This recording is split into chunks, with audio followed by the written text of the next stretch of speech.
Parental advisory. If you do not like videos where people cuss, or may be triggered by people with pink hair, long videos, bad lighting, or anyone with an actual opinion, please click away now. I'm waiting. You can click away now. Still here? Okay, let's get on with this. I have no idea what I'm doing. I really hate those YouTube videos where they spend half an hour explaining why they don't look a certain way, or why the lighting sucks, or whatever. And now I'm sitting here in those shoes and I get it. I don't want to be judged. I look the way I do because that's how I look, especially after being sick for 3 months. And got a beanie on because my hair, my roots, girl, my roots, they're bad. And I've been sick, so who cares? No one's seeing me. And the lighting sucks because I'm not a professional YouTuber. I don't have fancy lighting and I don't know what I'm doing. But I did have something that I wanted to say because I love to watch YouTube videos. I really enjoy them. And I enjoy different things. I'm particularly fond of makeup videos. And then after watching makeup videos, you can only watch so many of your favorites before you kind of run out of content. So you start looking at other people who talk about those YouTubers and who share that same kind of like of YouTube with you. And that's how you get to know these people, and or at least you feel like you know these people, because you watch their videos, you follow them on Twitter or Instagram or all these social media platforms that I'm surprised it can even work, to be honest. However, there's been some pretty dreadful stuff going on right now, and I'm sure most of you, if you clicked on this, are aware of it, or you are aware that there's terrible things on the internet at all. Let me just be clear about what I'm talking about so that I know we're on the same page. There are 2 major drama channels that are going through some ish. They're going through some ish. Peter Mon and John Cookin, and then we got Martin Lewis and Gossip Gay. Real name Jamie. I didn't know him. I don't know him personally. I don't know. I never watched his videos. No tea, no shade. I just don't know. So these YouTubers are going through this stuff, and a side effect of all this stuff going on is, as fans, we see it.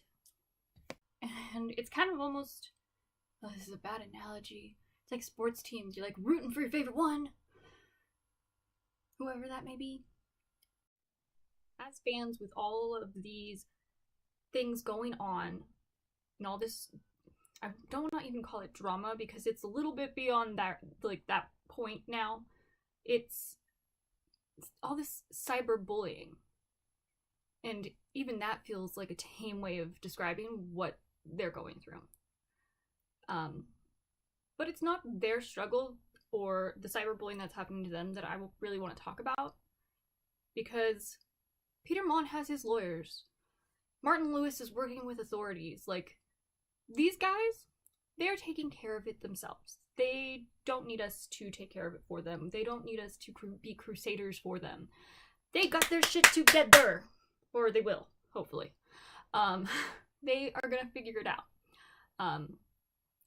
But part of that means we don't get to be part of that process because you're working with police, you're working on legal. They can't just post that out to, the rest of the world and have that get back to whoever they're, opposing. So, I mean, that's a thing. And I'm not here to choose sides or decide who's right and who's wrong. It's just not what I'm trying to talk about. I'm trying to talk about the fans. And when I say the fans, I'm talking about both sides of this thing, because it has been so polarizing, because we feel like we know these people. So we feel like we have to support them, and we want to support them. It's not that we have to, we want to. We want to be there for them. But there's a way of doing that that doesn't involve bullying other people with a differing opinion to ours. And that's what's going on right now. If you look at Twitter, YouTube, people are just dropping the name calling like it's going out of style. Do people even use that expression anymore? I don't think they do. And they are just laying it all out there, saying some pretty horrendous things. I thought about popping them into this video, but honestly, I don't want to bring that here. I feel like that's just defeating the purpose of the video, which is, let's fucking stop it. Let's stop treating each other like shit. Good plan? Sounds simple, but it's really not, because we do care so much. And we have to be the change that we want to see. So by far, one of the most harmful comments that is going around right now with all this going on is people are saying that you're mentally ill, you need help or whatnot. And mental illness isn't a joke. It kind of reminds me of back in my day when I was in middle school or whatever. People were saying things like, oh, that's so gay, or so that's retarded, or whatever. And people don't really say that anymore as a diss because we know better now. We know better than to tell someone, oh, you're retarded. I mean, I think retarded isn't even in the lexicon anymore. It's mentally challenged. But this is the same thing. Telling someone that you're crazy in the head, you are a whack job, you need help, like, you need to go to a doctor, you need to go see a psychiatrist, a shrink, or whatever. It might be true with having a mental illness. And the context that it's being used in is negative. But people with mental illness are normal people. Even if they have pink hair and are talking to a computer. I mean, there's nothing wrong with having a problem. And what you're doing is you are making it sound like a negative. So then people who actually might need help are going to think, oh, well, something's wrong with me. And that's a stigma we have to get over. And if we keep doing these things, we're never going to get over it. We need to learn better. Like we did all those years ago when people stopped saying that's so gay or that's retarded. Don't get me fooled. There are still people who do say those things, but the vast majority don't anymore. Because we know better. And more to the point, calling people names and being mean to them is no way to get your point across. If you really want to educate others on your side of the story, ever heard of the flies and the honey? In case, you haven't. You attract more flies with honey. During this whole process, I decided that I was going to Google and see if there was any advice on cyberbullying and how to combat it, prevent it, whatever. Because that's what I do. If I don't know how to do something, I Google it, I YouTube it, whatever. That's what I do. But in going on my Googles, doing my little searchy. Okay, let's see. We got cyberbullying, teens, contact schools. Okay, next site. Teens and tweens in cyberbullying. No, okay, that doesn't apply.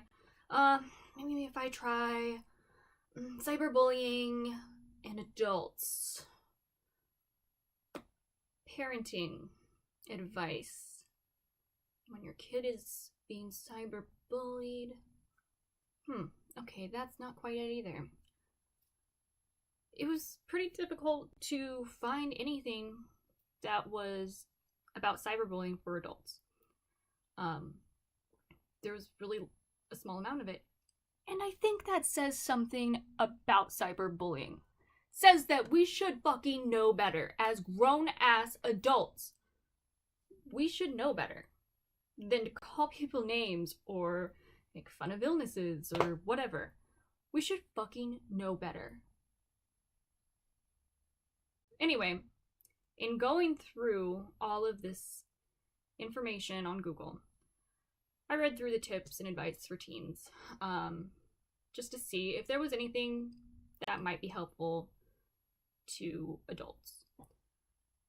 And the thing I found first was don't retaliate.